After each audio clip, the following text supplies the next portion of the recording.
Hello everyone, Roxbox90 here with a quick Eternal Masters evaluation. The set comes out tomorrow. We're going to go through the different cards and give you my sense of when do I think you should grab them.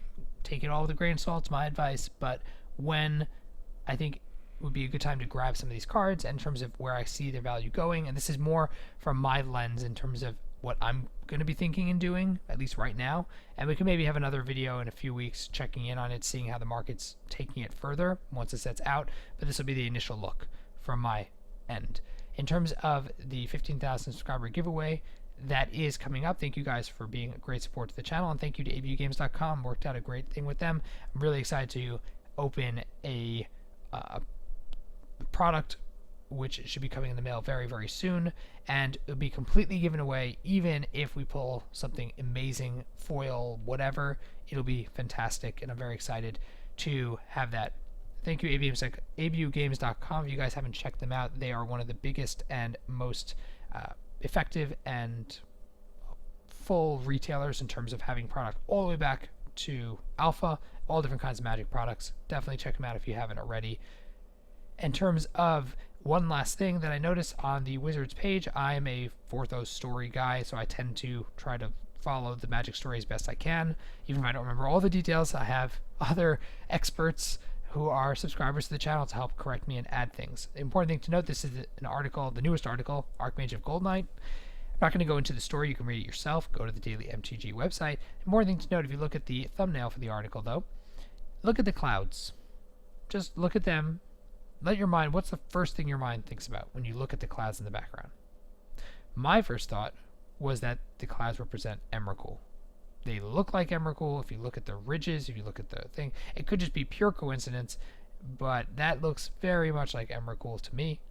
And given that Wizards is not exactly the most innovative in terms of their storytelling, I know why they do it. I think a large part of it has to do with the fact they want to be a broad appeal to a large audience, especially younger kids, which means that the stories can't be as dark and complex. They are, I understand, but in terms of, we're not going to expect a lot of sudden crazy things coming out of the Wizards story department. And because of that, they've harped on Zendikar, they've harped on the Eldrazi. 2 Eldrazi are gone, Emrakul's the only one left. Things are going weird in Innistrad when Soren's been doing stuff with the Eldrazi. Come on. It's 90+% chance is going to be it's Emrakul. And these clouds are just one last thing. Maybe it's just me reading the tea leaves ahead of time. What do you guys think? In terms of the different cards for the sets, the main thing to think about going through Eternal Masters is the foils, because the foils are the wild card.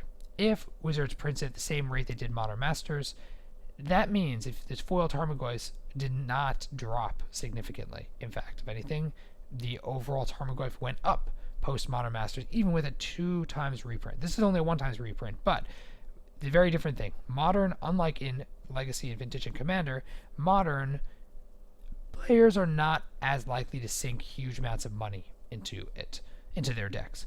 Legacy and Vintage decks, and Commander decks to some extent, have reserve list cards. They have built out. Many players who play these Eternal formats have really invested in them.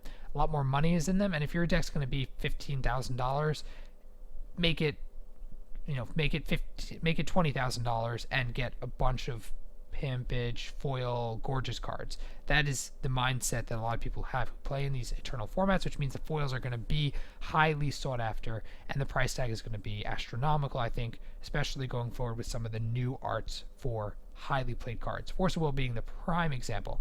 New artwork from Therese Nielsen, which is gorgeous. As a foil, the only other foil for Force of Will, which is a 4 of in countless decks in these Eternal formats. Force of Will is going to end up being, the Judge promo we initially guesstimated, I don't remember exact number, 400 to 600 I think originally. Well, I had said I think almost 1,000. It was a little high. It was between those two numbers. It ended up falling $600 to $800 for the Judge promos, which was the first foil. There were even fewer of those than there'll probably be of this Force of Will. But regardless, I could see this being $300 to $400 in the short term, $500 to $600 in the long term, 2 to 3 years, let's say. Which means that this is the kind of card that if you can get the foils for $250 to $300, that's a solid investment, I would think. They're probably not going to reprint Force of Will again for a while, and if you can get it for that price. Same thing, if you get it under $100, solid, go for it, especially if you consider playing in these formats. That's my thought process, and I'll be aiming to get a playset of them, which I've never had before. Jace the Mind Sculptor. I got my first Jace the Mind Sculptor when he was at his lowest point I can remember him ever being, which was $50. Guess what? See that? $50. If you ever wanted a Jace the Mind Sculptor, now's the time to get your Jace the Mind Sculptor, because he always finds a way to claw his way back up, whether it's because he's seeing some play in Legacy, in Commander, in Cube. Casual players love him to death. He is the icon of Magic the Game. Even though they keep pushing Liliana, he is the icon of the game, and he may not be as expensive as Liliana overall because he's had multiple reprints, but he is still the kind of card which, for most players, they turn around, he's $100 out of the blue. Now's the time. Grab him when he's cheap, because that's what I did to get mine, and it's the smart way to play him, because I turned around a year after I got him, $130. He could easily shoot up to that price depending on where he falls in different formats. Grab him when you can for $50. Even if you're a newer player, never had one before, or are worried about the investment, $40 to $50 for Jace the Mind Sculptor. Just go for it. Get your one at least, and hold on to it. Karacas. Karacas is a funky card. It's banned in Commander. Otherwise, the foils would be literally $800 to $1,000. It's banned in Commander, which means that, yeah, I think the price Karacas for a long time was $50 to $100. More like $100 in the last few years. I would expect it to hover around there for quite a while. I don't expect Karacas to shoot up.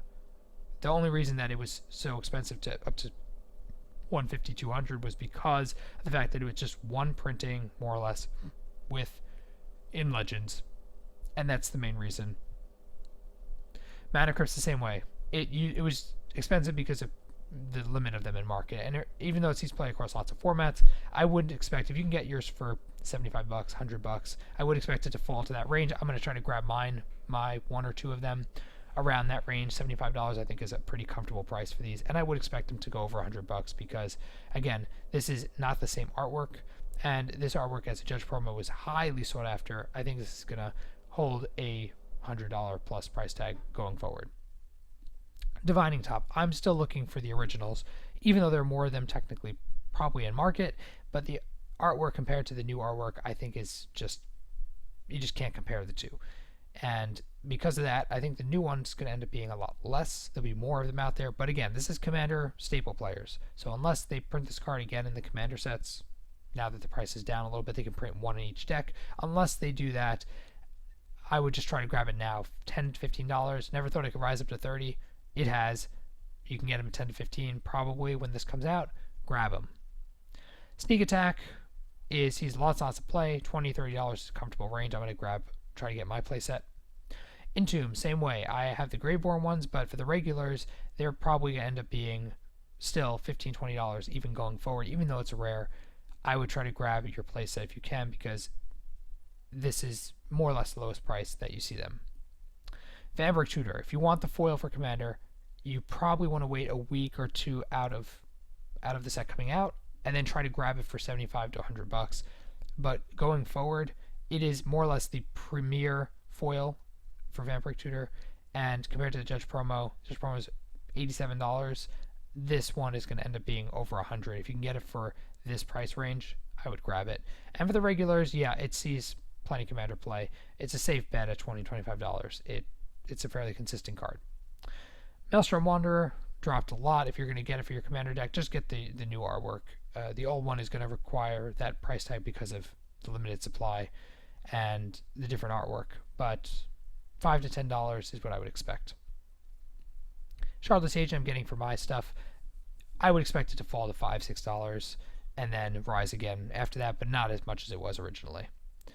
Wasteland, I'd grab them at $40. I remember when they held at $30 to $40 for a long time. I think it's a comfortable range for them. I don't expect them to drop much lower than that. Grab them if you need them. And the last thing is for foils, for commons and uncommons. This is where the set's going to be all skewed because we don't really know, but I would say that when you're opening boxes and stuff, keep an eye out. Double check all your commons and uncommons if you get foils, because you never know. One of them might be Pyroblast. And if you don't know that some of these cards have never been foiled before, you may miss the fact that they're going to end up being a lot of money. So don't just stick all your common uncommon foils in a pile and forget about them. This is a set that you can make a lot of money back from the commons and uncommons and even rares. So that's a long talk about all the different cards. There's more from the set. I would expect overall for most things in the set there's going to be either a steep drop for cards that are less popular and a slow drop but then resurgence for those that are more popular.